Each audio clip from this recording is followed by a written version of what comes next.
Hey everyone, this is Rose from exerciseandfrugality.com. I'm bringing you today a little bit of a tutorial I'm putting together here on Pinterest. A lot of people have heard of Pinterest, some of you use it on a regular basis, some of you have been hearing about it and just not quite sure what it involves. I know a lot of people I've talked to about Pinterest say that they're not familiar with how it works and how to use it, because it's not exactly intuitive when you're first getting started, and there's a lot of tutorials out there, but a lot of things have changed in recent weeks and months that some of the tutorials that are out there are kind of out of date. So what I wanted to do is to show you guys what Pinterest is like and ways to use it, whether you have your own blog or even if you don't, you can use this for your own personal use. I started out my Pinterest account before I had an exerciseandfrugality.com and used it for my own personal stuff, and now I use it for both. So basically, once you get started, you'll sign up for your account. Obviously, yours won't look just like this when you first start out. It'll all be blank because what you're looking at here is actually my boards. The easiest way to explain Pinterest is if you think of it like a bookshelf, which sounds a little strange, but bear with me. So when you first start out, your bookshelf is empty. There's nothing in it. And you start a scrapbook. Like, say, for example, this board here, my dream house. Yeah, right. My dream house board, if you think of it like a scrapbook.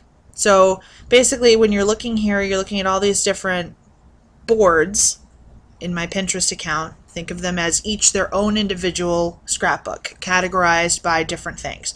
So, for example, Dream House contains things that are, obviously for a house that I would love to have someday.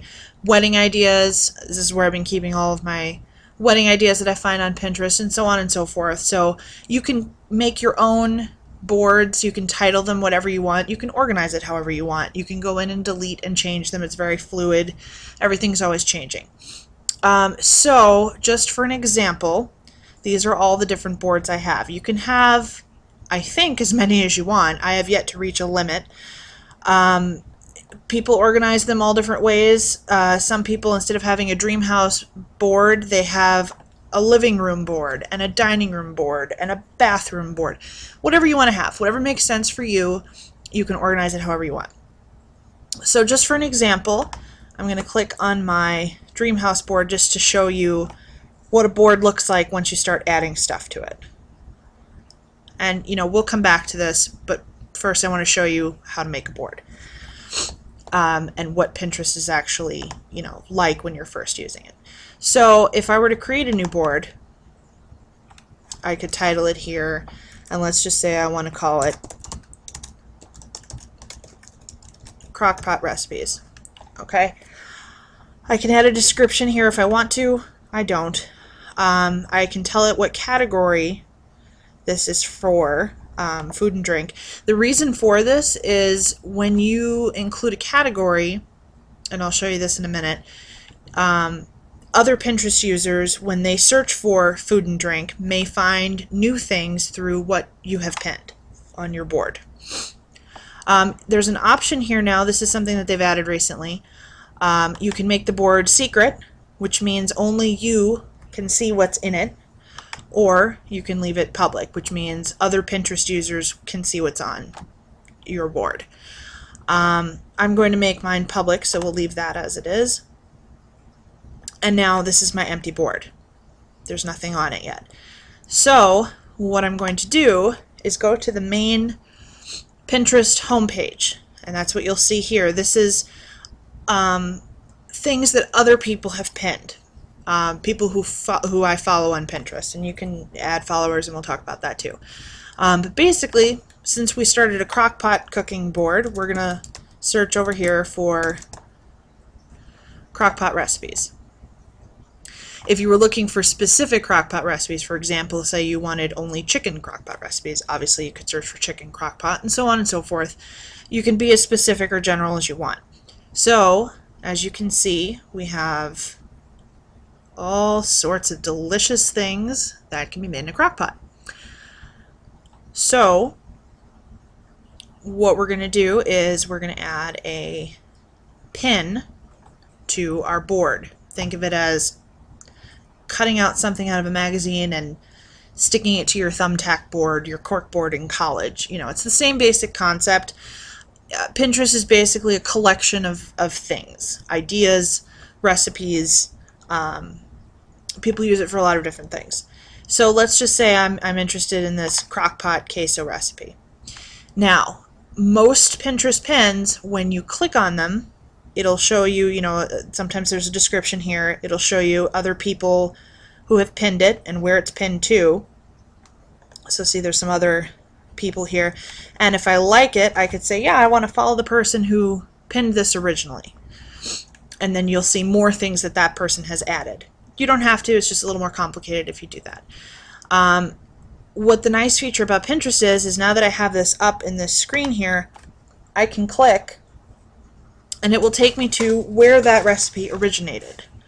So this one's not a very good example because it's through another site. But theoretically it will take you to the original site where the recipe was originally posted. As you can see, this one was posted on crunchyfrugalista.com, which is a blog, and this is the original post with the recipe.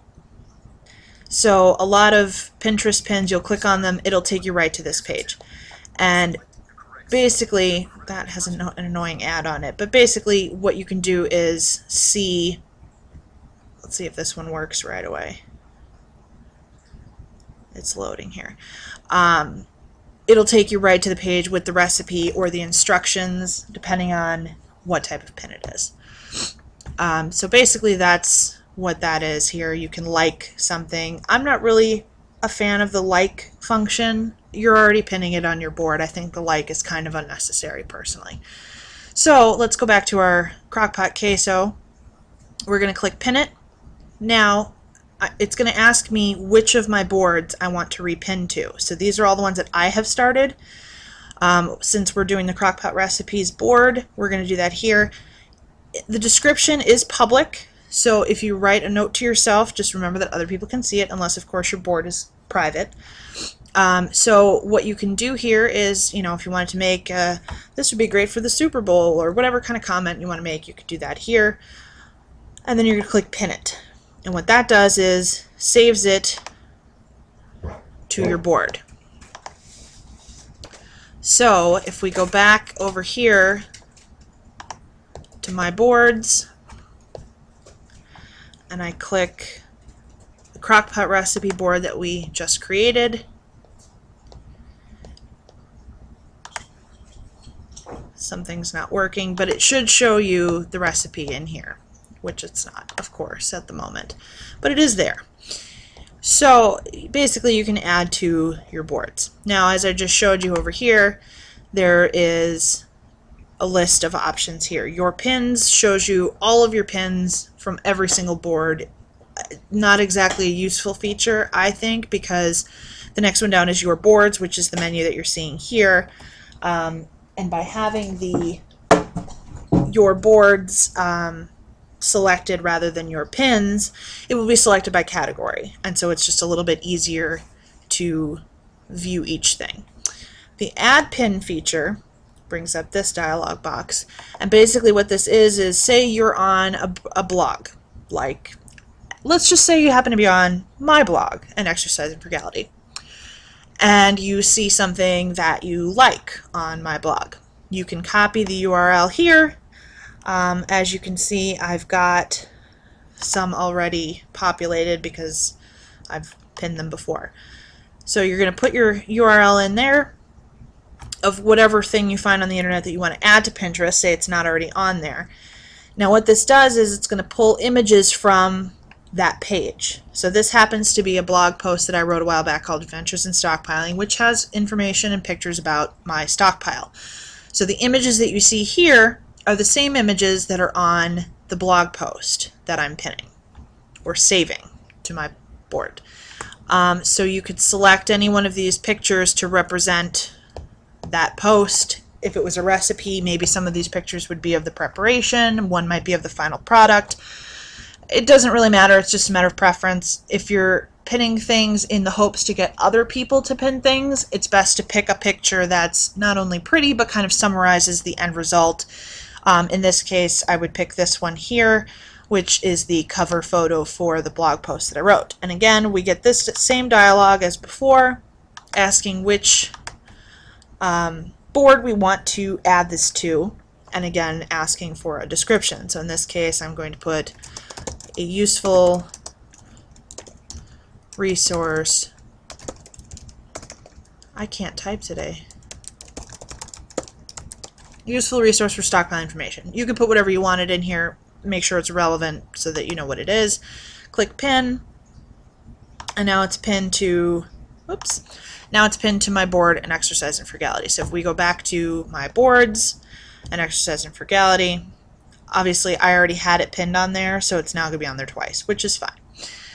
So this will show you all of the pins that I have on that board. Looks like I have a couple duplicates on there, but you get the idea.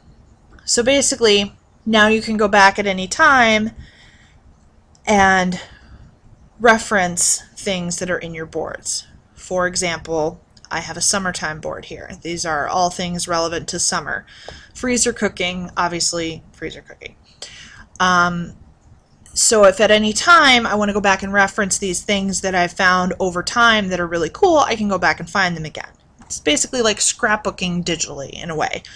The nice thing about it is that, you know, if you happen to be scrolling through the internet and you find a great recipe for birthday cake, but you don't happen to have any birthdays coming up, you can save that recipe and pull it out later when you do have a birthday and you say, oh, that cake looked really good. Where was that recipe? You go right back to your Pinterest board under baked goods or however you organize it, and you'll be able to find it.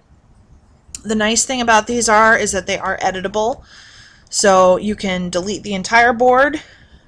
You can go into, let me find one with several pictures and stuff in here. You could go in and edit an individual pin and delete that one. You can move it to a different board. Lots of different options for organizing. I think the thing that throws people off the most about Pinterest is when they first get into it and they kind of don't really know what to do and where to go.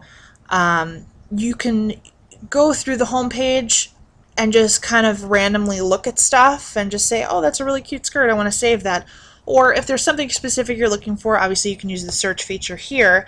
There's also a category feature, and if you kind of just hover your mouse over this box here next to the search box, it gives you options of home feed, popular, which is things that are trending right now, everything, which is just like it says, everything. Different categories for each thing here. So like say, oh, you know, I'm looking for a craft, but I don't have one in particular that I want to do. I'm just looking for some ideas. I could click on do it yourself and crafts, and it comes up with everything that was pinned with the category do it yourself and crafts, which is why, if you remember from the very beginning when I showed you where the category options were, it's important that you categorize your pins and boards correctly, just so that other people looking for that stuff could find it too. So say you have a great recipe that you post on your blog, you want to make sure that you tag it with, you know, food and recipes, so that other people who are looking for it, when they pull up the search like we just did, it'll show up in this kind of conglomeration of pins. So you know, you could go through this do-it-yourself and crafts section here, and as you can see, there's, you know, a variety of random different crafts. You could save it into one of your boards if you find something that, you know, strikes your fancy. You will notice there's a lot of duplicate content. Sometimes that happens, but, you know, overall, there's, you know, a lot of things you can do on Pinterest. So basically, that is the gist of it. There's some other options in here. I have an option called Analytics. That's because mine is set up for a business or a blog. So you won't have that in yours. Settings, you know, stuff like that. Help Center, if you have any questions, that's a good place to check. Find Friends helps you find people who you know who might be on Pinterest. And that's about it. So we've covered everything here regarding Pinterest.